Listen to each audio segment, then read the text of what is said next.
Energy class 11। Energy topic है। सबसे पहला क्वेश्चन है कि व्हाट इज एनर्जी। तो आपको हम बता दें, एनर्जी इज अ कैपेसिटी।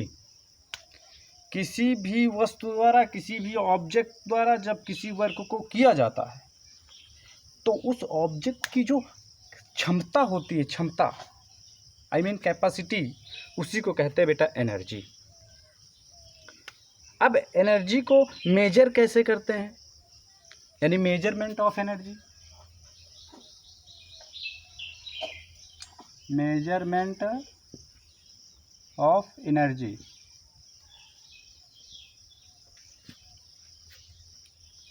यानी ऊर्जा की माप। ऊर्जा को मापते कैसे हैं, तो ऊर्जा को तब तक मापते हैं जब तक कि ऊर्जा खत्म नहीं हो। जैसे कोई भी ऑब्जेक्ट काम करना स्टार्ट कर दिया, फिर वो जब तक वर्किंग पोजीशन में रहेगा तब तक उसको हम मेजर करेंगे। जब वो बंद हो जाएगा तब मेजर कर लेंगे कि हाँ इतनी देर से इतनी देर तक इसकी कैपेसिटी। जैसे कोई सा भी एक सेल है, उसको आपने टॉर्च में लगा दिया, टॉर्च जला दिया, अब वो जलना स्टार्ट हुआ 1 AM से, और टॉर्च जली कितने बजे तक, 12 PM तक। तो उस सेल की कैपेसिटी कितनी है, किसी भी बल्ब को जलाने की 1 AM से 12 PM तक। ऐसे मेजर करते हैं कैपेसिटी। ऊर्जा यानी एनर्जी होती क्या है। एनर्जी बहुत खतरनाक चीज़ होती है। जलता हुआ कोयला पानी को भाप में बदल सकता है, वजह एनर्जी, क्योंकि उसमें एक एनर्जी दूसरे फॉर्म में ट्रांसफ़र होती होगी तो बदल देता हो। नेक्स्ट, जब भी कोई ऑब्जेक्ट कोई सा भी वर्क करता है तो उसकी एनर्जी हमेशा कम होती है। अभी मैंने सेल का कौन एग्जाम्पल दिया, तो सेल जब किसी भी बल्ब को क्या कर रहा था, ग्लो कर रहा था, तो उस समय कुछ देर तक तो बल्ब खूब अच्छे से ग्लो की होगी, लेकिन उसके बाद में बल्ब क्या हो गई होगी, धीमी हो गई होगी। इसका मतलब उस सेल की एनर्जी क्या होने लगी, कम होने लगी। तो जब भी कोई ऑब्जेक्ट कोई वर्क करता है तो उसकी एनर्जी कंटिन्यू क्या करती होती रहती है, घटती रहती है, मतलब कि क्षीण होती रहती है, मतलब डिस्ट्रॉय होती रहती है। तो एनर्जी कंटिन्यू डिस्ट्रॉय होती है। नेक्स्ट, किसी भी एनर्जी का मेजरमेंट तब तक होता है जब तक वह वर्क करती रहती है। जब तक वर्क करेगी तब तक उसका मेजरमेंट करेंगे। अब यूनिट की बात कर लेते हैं। Unit of energy. अब यूनिट ऑफ एनर्जी में एक MKS में कर लें, MKS में क्या होगी और CGS में क्या होगी। ठीक है, MKS में बेटा होती है जूल, क्या होती है, और CGS में होती है अर्ग। इसके डायमेंशन की बात करें तो इसकी डायमेंशन होती है mL²T⁻²।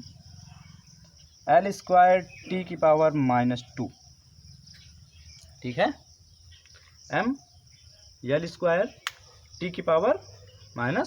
ये डायमेंशन है। जितनी भी एनर्जी है सबकी डायमेंशन सेम, सबकी डायमेंशन सेम, और सबकी MKS और CGS में यूनिट सेम। अब काइंड ऑफ एनर्जी की बात करें तो अगर काइंड ऑफ एनर्जी की बात करें तो जनरली तो सिर्फ 2 टाइप की होगी। एनर्जी जनरली 2 टाइप की होगी। एक तो आपकी हो जाएगी काइनेटिक एनर्जी, दूसरी हो जाएगी पोटेंशियल एनर्जी। अब काइनेटिक एनर्जी के भी बहुत सारे फॉर्म, पोटेंशियल एनर्जी के तो खैर एक ही है। तो काइनेटिक एनर्जी के बहुत सारे फॉर्म है। जैसे काइनेटिक, अगर नॉर्मली काइनेटिक एनर्जी, नॉर्मली सिर्फ एनर्जी के फॉर्म पूछे जाएँ तो chemical energy, electrical energy, mechanical energy, thermal energy, nuclear energy, gravitational energy, ये सब एनर्जी के फॉर्म हैं। लेकिन मेन जो हैं काइंड ऑफ एनर्जी, मेन आपके दो हैं, kinetic energy kinetic energy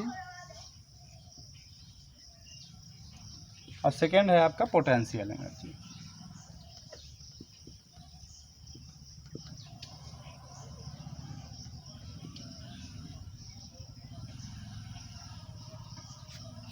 to है। अब काइनेटिक एनर्जी को बेटा के से डिनोट करेंगे, अब पोटेंशियल एनर्जी को यू से डिनोट करेंगे। के इक्वल होता है हाफ एम वी स्क्वायर और पोटेंशियल एनर्जी इक्वल होता है एम जी एच। ये आपकी हो गई पोटेंशियल एनर्जी। अब काइनेटिक एनर्जी क्या होती है वो बात कर लेते हैं। काइनेटिक एनर्जी का मतलब, काइनेटिक का मतलब होता है गतिज, गतिज ऊर्जा। जब भी कोई ऑब्जेक्ट मूव कर रहा हो तो उसमें हमेशा कौन सी एनर्जी? Kinetic energy. एग्जाम्पल, वायु से हम लोग पवन चक्की को चलाते हैं, वायु से पवन चक्की को चलाते हैं, इसमें कौन सी एनर्जी वर्क करती है? वायु की काइनेटिक एनर्जी किसमें बन जाती है? मैकेनिकल एनर्जी में कन्वर्ट हो जाती है। अच्छा, काइनेटिक एनर्जी होती क्या है, इसका एक्सप्रेशन देख लेते हैं। काइनेटिक एनर्जी क्या चीज़ है और उसका देख लें एक्सप्रेशन। हाँ, काइनेटिक एनर्जी का कोई और एग्जांपल कोई पूछे तो गन से निकली हुई गोली, चलती हुई ट्रेन और अरे बहुत सा है, दौड़ता हुआ घोड़ा, चलते हुए आप,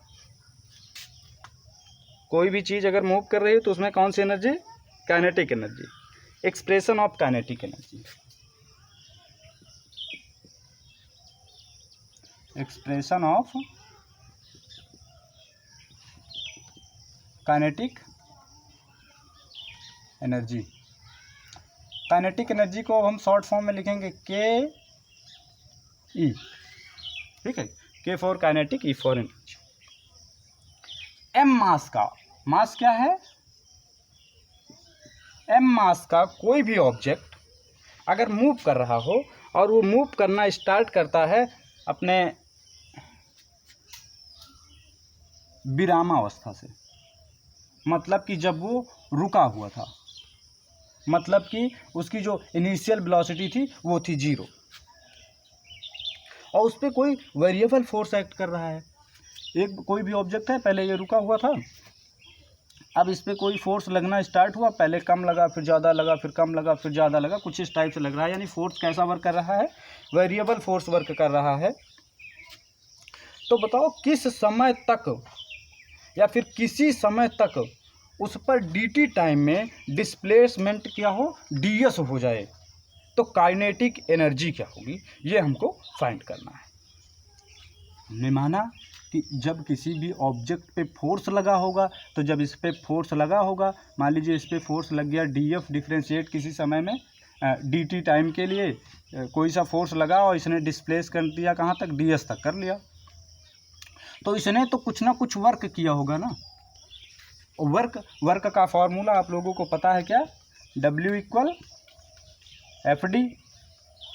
अब यहाँ पर पूरा का पूरा वर्क तो पता नहीं, हमने कहा कि इंस्टेंटेनियस टाइम की बात कर रहा हूँ, किसी क्षण dt समय में W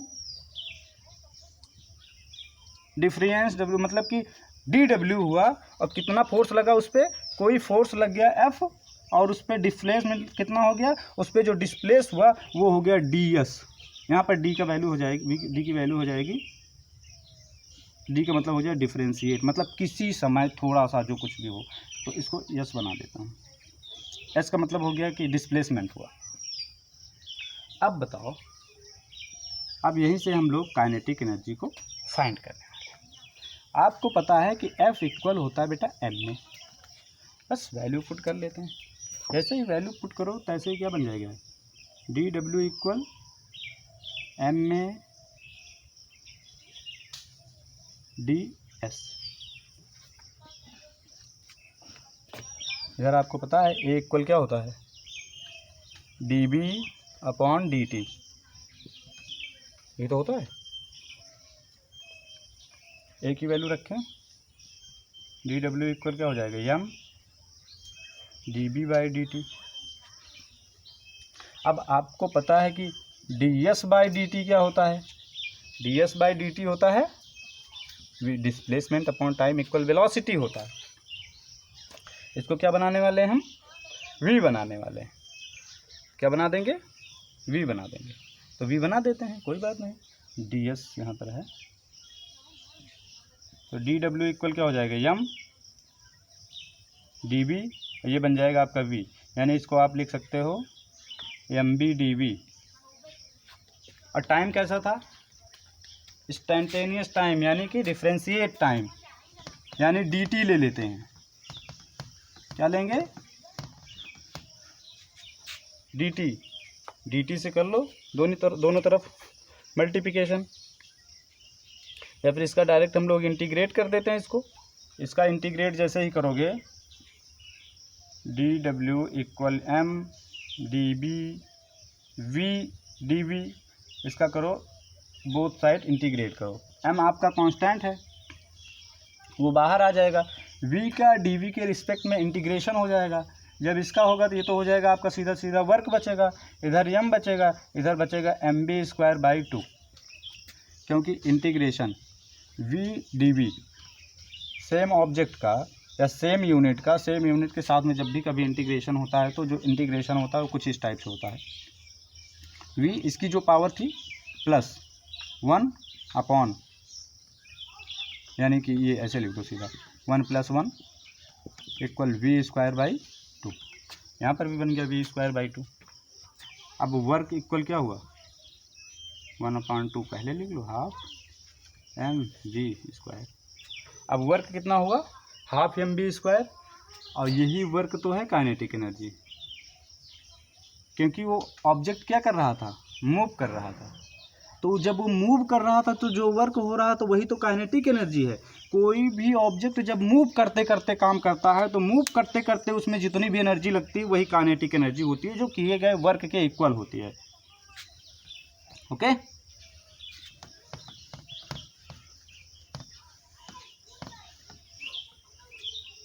ठीक है। नेक्स्ट सेकेंड मेथड है, इसको प्रूव करने का सेकेंड मेथड बिल्कुल सिंपल सा है। हम लोगों को पता है कि W इक्वल होता है F ds, बिल्कुल। इधर आपको पता है F इक्वल है, यहाँ लिख दें second method.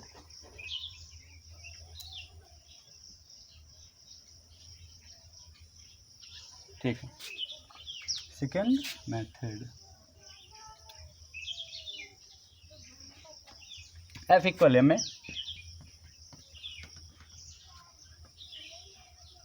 Newton's third law.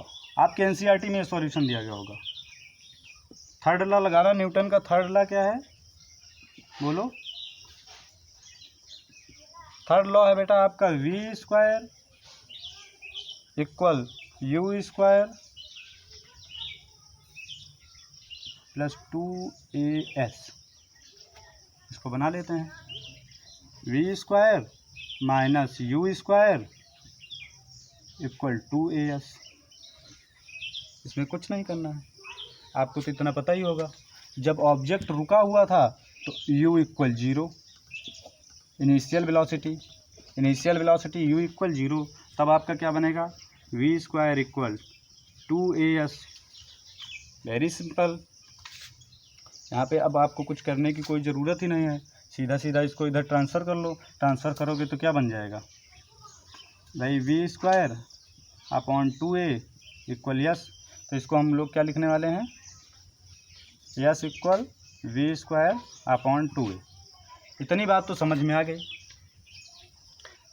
अब इसमें ये बताओ, यस को सिर्फ आपको क्या बनाना है? w बनाना है। तो यस को w बनाने में तो आप लोग बहुत माहिर। तो सर जी वो तो हम लोग शुरू से हैं। तो a की वैल्यू वहाँ ऊपर से निकाल के कहो तो यहाँ रख दें। a की वैल्यू यहाँ से निकालोगे तो क्या आएगा? बोलिए, जल्दी बोलिए।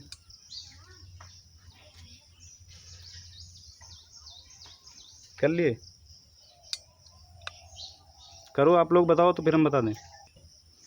नहीं हो पाया? चलो देखो इधर, बिल्कुल सिंपल सा, इधर हिंट दिए बैठे हैं फिर भी नहीं कर पा रहे भाई। W इक्वल क्या था, F ds, यानी ये डिफ्रेंशिएट S है, तो यहाँ पर S की वैल्यू पुट कर दो बस। तो S की वैल्यू यहाँ पर पुट करोगे तो क्या हो जाएगा, v²/2a, और यहाँ F है तो F की वैल्यू क्या पुट करोगे, ma, A से कैंसिल आउट हो जाएगा, बचेगा क्या आपका, W equal half mv² equal के, यहाँ से भी आपकी काइनेटिक एनर्जी निकल आई। तो चाहे इससे आप जो है प्रूव कर देना, चाहे उससे कर देना, ठीक है। Relation between kinetic energy and linear momentum. Kinetic energy और लीनियर मोमेंटम में क्या रिलेशन है, वो सिंपल सा, बहुत सिंपल। अरे काइनेटिक एनर्जी लीनियर मतलब एक ही लाइन में जो मोमेंटम हो रहा है उनके बीच में बिल्कुल सिंपल से रिलेशन, एक बार में देखो। रिलेशन बिटवीन काइनेटिक एनर्जी को हम के से लिख रहे हैं, एंड लीनियर मोमेंटम,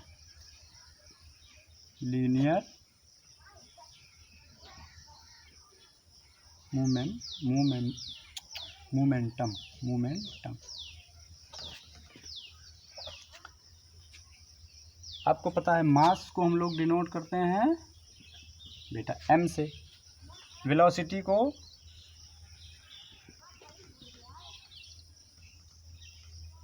v से, और आपको पता है p इक्वल क्या होता है भाई, मोमेंटम इक्वल क्या होता है, mb।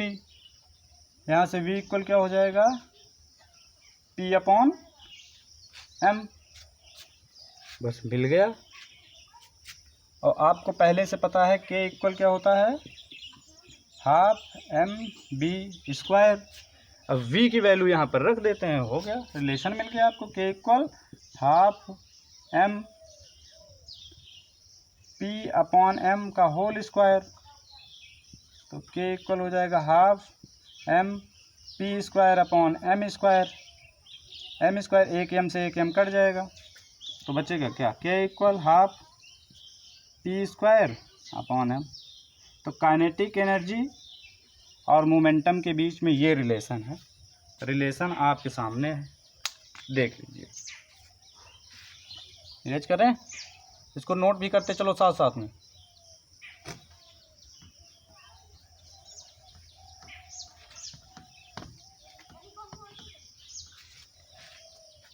हाँ, काइनेटिक एनर्जी से रिलेटिव कुछ ग्राफ हैं वो बता देते हैं। काइनेटिक एनर्जी रिलेटिव ग्राफ,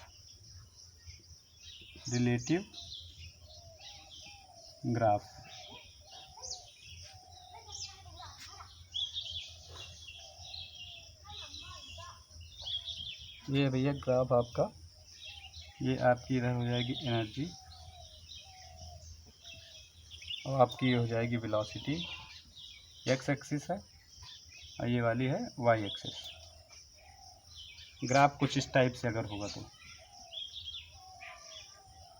अगर इस टाइप से ग्राफ है तो इसका मतलब साफ है कि जो आपका ई है वो प्रोपोर्शनल है v² के, ठीक है। और यहाँ पर इसमें जो मास है वो होगा बेटा कांस्टेंट। तो पेपर में आपको ग्राफ दे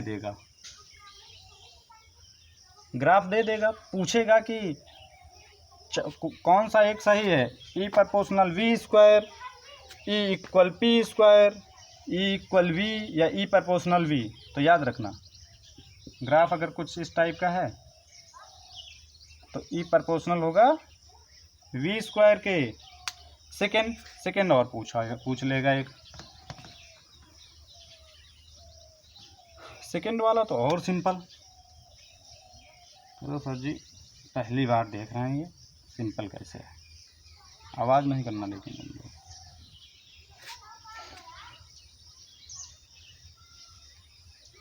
अब ये कुछ इस टाइप का है, ये भैया आपका हो जाएगा ई, और ये है आपका पी। अब ई और पी में क्या रिलेशन है, तो ई इक्वल p², और यहाँ पर भी आपका जो मास है वो कांस्टेंट है।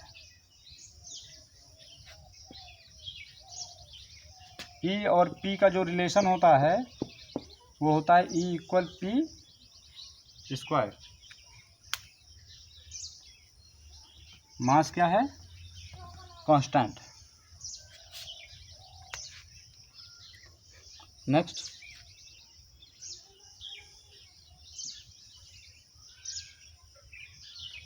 ग्राफ से एक क्वेश्चन आ ही जाता है, कंपटीशन में इस टाइप के क्वेश्चन पूछ लिए जाते हैं। अब ये है आपका मास, ये है आपकी एनर्जी। अब आपको बिल्कुल साफ बताएं भैया, मास अगर बढ़ेगा तो एनर्जी हमेशा कम होगी। तो जब मास बढ़ेगा एनर्जी कम होगी, तो एनर्जी और मास के बीच में सीधा सा कौन सा रिलेशन हो जाएगा? Inversely proportional. और इन्वर्सली प्रोपोर्शनल मतलब कि 1/, ई एनर्जी इन्वर्सली प्रोपोर्शनल होती है 1/, मास के। अब इसमें आपका जो P है वो कांस्टेंट है। 3 में तो कोई एक कांस्टेंट करना पड़ेगा। एक और,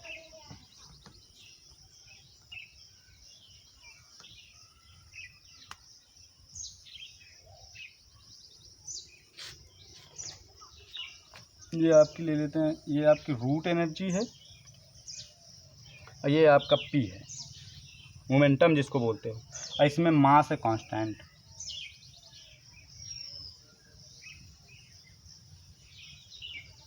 अब इस रूट E और P के बीच में जो रिलेशन है वो बिल्कुल साफ ये है, P प्रोपोर्शनल होगा रूट E के।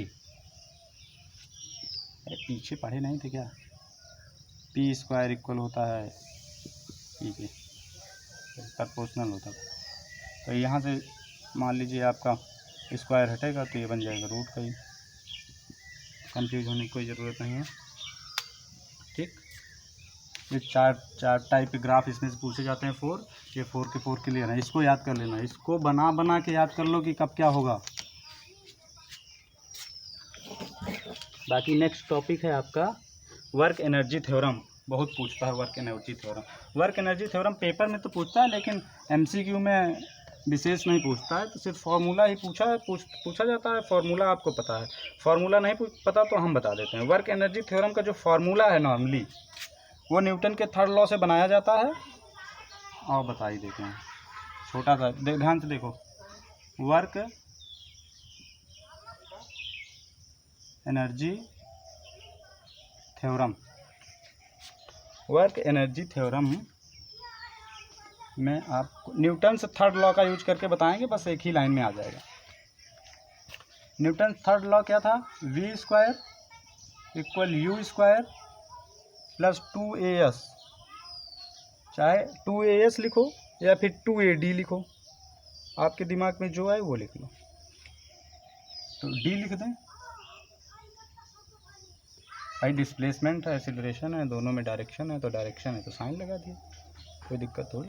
अब both side multiply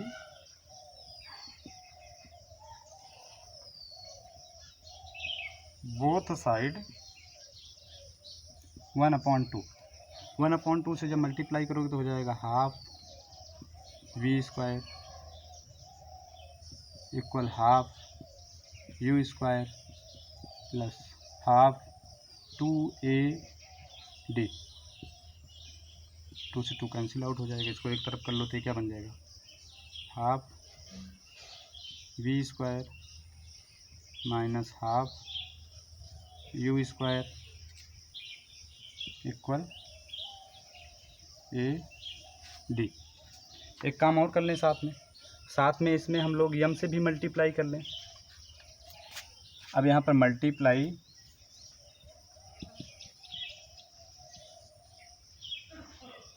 both side, या फिर यहीं पे कर देते हैं मल्टीप्लाई बोथ साइड हाफ यम, तो यहाँ पर यम बन जाएगा। तो यहाँ पर क्या बचेगा? M B square, M U square, इधर बन जाएगा यम ए। तो ये क्या है? वी फाइनल है, तो ये बन जाएगा के kinetic energy final minus kinetic energy initial equal M A को लिख देंगे एफ डी। और एफ डी क्या है आपका वर्क है। फाइनल काइनेटिक एनर्जी माइनस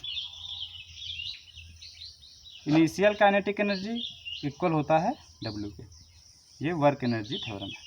मतलब फाइनल काइनेटिक एनर्जी में से जब आप इनिशियल काइनेटिक एनर्जी को माइनस कर दोगे तो आपका निकल आएगा कि कितना वर्क हुआ है वो भी जूल में। ये सिंपल सा कॉन्सेप्ट है वर्क एनर्जी थ्योरम का। न्यूटन के थर्ड लॉ में सिर्फ हाफ एम से मल्टीप्लाई करो, आपकी वर्क एनर्जी थ्योरम बन के आ जाएगी। या फिर याद कर लो के एफ माइनस के आई इक्वल एफ डी, या फिर इसी को बोलते हैं डब्ल्यू यानी work.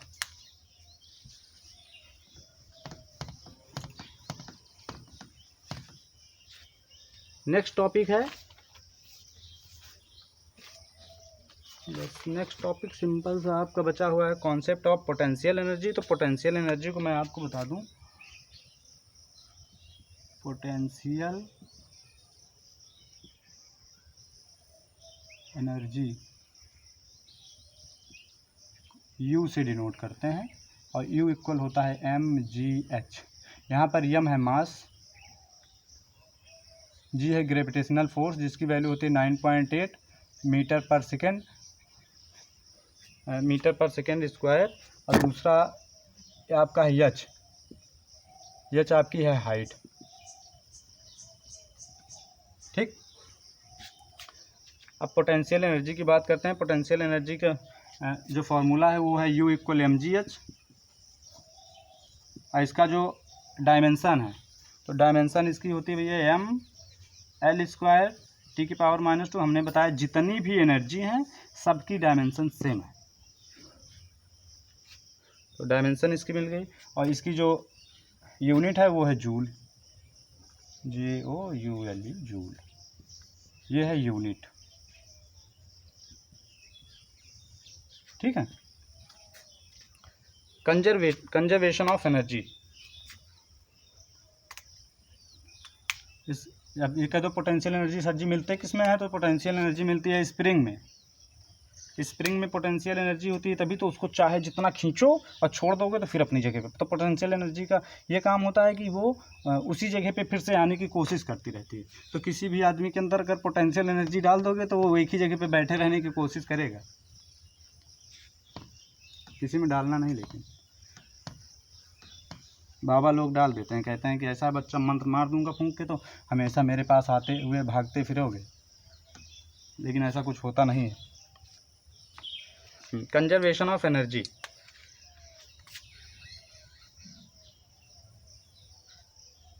Conservation of energy. Energy को ना तो क्रिएट कर सकते हो ना तो डिस्ट्रॉय कर सकते हो।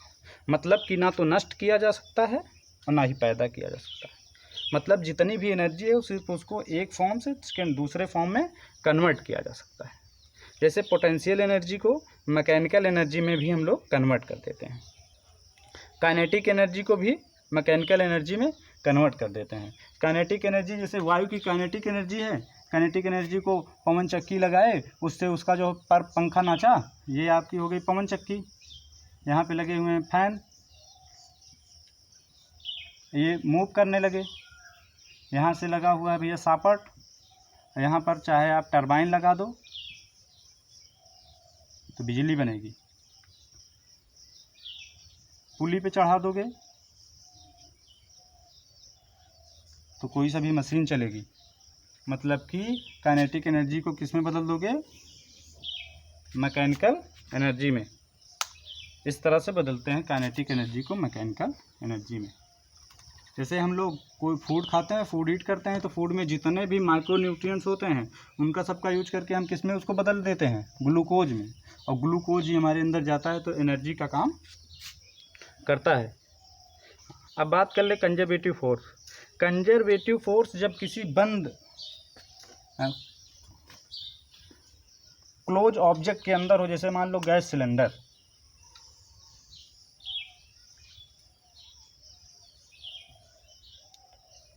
इसके अंदर है आपकी गैस, तो ये पाथ पर डिपेंड नहीं, कंजर्वेटिव फोर्स पाथ पर डिपेंड नहीं करता। और ये जितना भी वर्क करता है वो सब होता है जीरो, क्योंकि इसमें कोई डिस्प्लेसमेंट नहीं होता। भाई इसके अंदर जितने भी पार्टिकल हैं वो सब इस पर फोर्स लगा रहे होंगे ना, ये इस पर लगा रहा होगा, हर जगह से लगा रहे होंगे, फोर्स तो बराबर लगा रहे हैं, लेकिन इसमें कोई डिस्प्लेसमेंट तो हुआ नहीं। तो जब डिस्प्लेसमेंट ही नहीं हो रहा है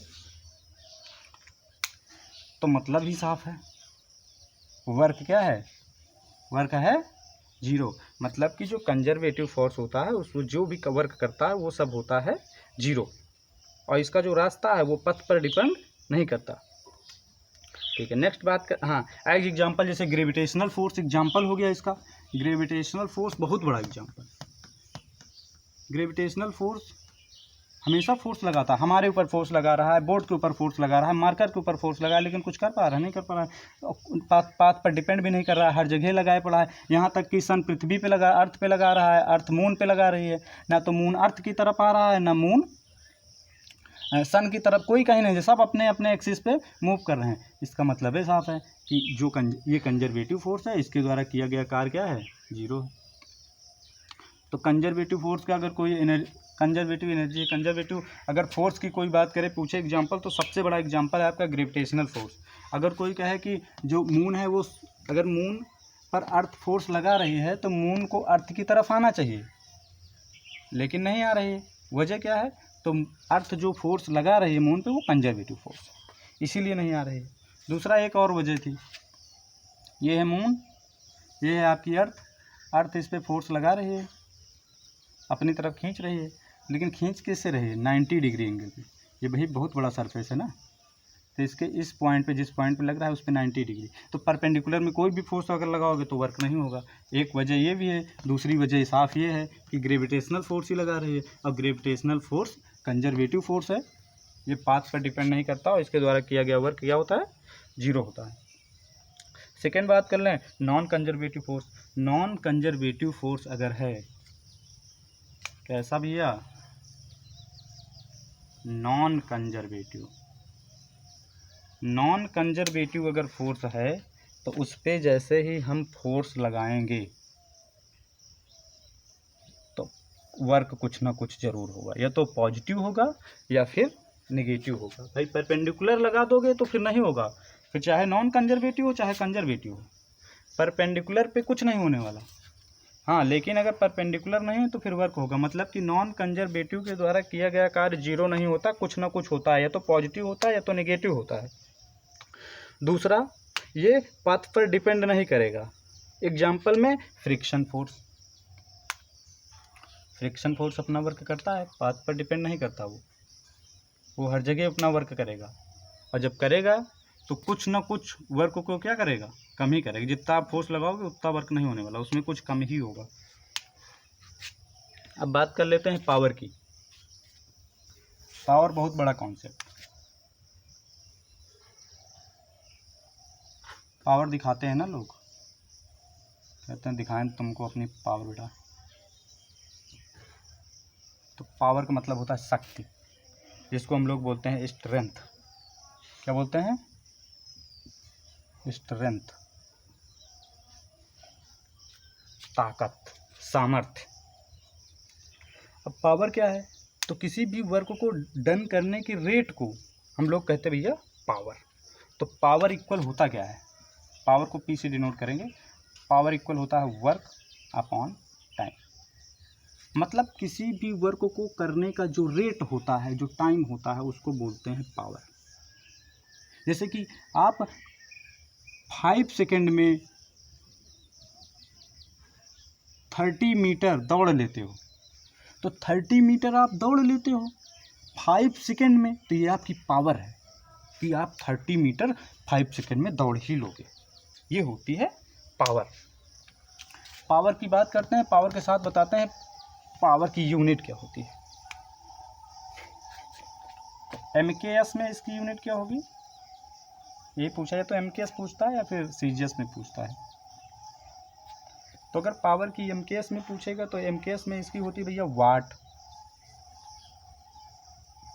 बिजली जब भी आपके यहाँ आती होगी, जब बल्ब खरीदने जाते हो तो कहता है ना कितने पावर की, पावर नहीं ऐसे बोलेंगे 7 वाट 9 वाट, तो ये 7 वाट 9 वाट ये क्या है, ये पावर है। ये 9 वाट ये बताती है कि हम ये जो 9 वाट की जो बल्ब होती है वो ये बताती है कि हम 1 आवर में 9 वाट कंज्यूम करेंगे बिजली। ठीक है। दूसरा, हाँ, सीजीएस में भी बता देते हैं। सीजीएस में होता है अर्ग अपॉन सेकेंड। इसकी डायमेंशन भी साथ में लिखते चलो। डायमेंशन होती है बेटा, इसकी डायमेंशन हो जाएगी, वर्क है तो m l स्क्वायर t की पावर -3, ये है इसकी डायमेंशन। और 1 वाट इक्वल क्या होता है वो भी सुन लो। 1 वाट इक्वल होता है 1 जूल। 1 वाट इक्वल क्या होता है 1 जूल। अब पावर को किस में मेजर करते हैं, वाट में, तो इसकी यूनिट है वाट। तो जब भी कभी कोई क्वेश्चन सॉल्व करना तो उसके बाद में वाट जरूर लगा देना। ठीक है, आपका ये एनर्जी कॉन्सेप्ट पूरा हो गया फिनिश। अब क्या बचा है, पावर भी हो गई इसी में, तो हमको लगता है इसमें कुछ नहीं बचा। इसमें कुछ बचा नहीं, सिर्फ थोड़ा सा और बता देता हूँ कि 1 किलोवाट में क्या होता है। अरे किलो का मतलब तो बचपन से सीखे हो, सब पता होगा। 1 किलोवाट होता है 1000 वाट, और 1 मेगावाट 10 की पावर 6 वाट। ज़्यादा जीरो हो जाए तो फिर ऐसे ही इसको लिखना शुरू कर दिया करो। इसको आप ऐसे भी लिख सकते हो, 10 की पावर 3 वाट। ठीक है। नेक्स्ट, हाँ, 1 हार्स पावर 1 HP। कहते हैं ना हमारी भैया, कहते हैं हमारी 1 हार्स पावर की मोटर है, तो वो 1 हार्स पावर का मतलब पता है क्या हुआ, 746 वाट। ठीक, मतलब एक घोड़े के अंदर 746 वाट होता है। बस इतना इसमें कॉन्सेप्ट था। कोलिजन की बात कर लेते हैं। तो कोलिजन का मतलब हुआ कोई भी दो ऑब्जेक्ट आपस में आके टकराएं, और टकराने के बाद में कांटेक्ट में जितनी देर तक रहें उनमें जो प्रोसेस होता है वो सब होता है कोलिजन। ये ऑब्जेक्ट है, ये ऑब्जेक्ट है, ये भी इसी डायरेक्शन में आ रहा है, ये भी इसी डायरेक्शन में, तो ये आपस में आके कभी न कभी यहाँ पे टकराएंगे, टकराने के बाद में फिर भागेंगे। तो ये टकराएंगे तो इसको बोलेंगे कोलिजन। कोलिजन का मतलब हुआ कोई भी ऑब्जेक्ट आपस में टकरा रहे हैं तो उसमें हो रहा है क्या, कोलिजन। कोलिजन का मतलब ये होता है लड़ना, टकराना, संघट्ट करना। हाँ, पॉइंटेड, बहुत जिसका वेग बहुत अधिक, मैक्सिमम वेग वाले पिंड को किससे मेजर करते हैं, वेग क्या हो, वेलोसिटी हो मैक्सिमम, तो इसको मेजर किससे करोगे, तो इसको मेजर करने का जो वो यंत्र है, इसकी जो मशीन है वो है भैया वेलोस्टिक पेंडुलम। तो मैक्सिमम वेलोसिटी को किससे मेजर किया जाता है, वेलोस्टिक पेंडुलम।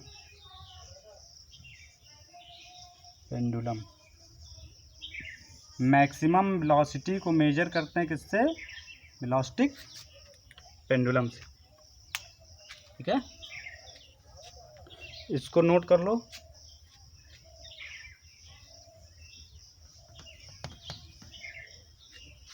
कॉन्सेप्ट क्लियर, ठीक।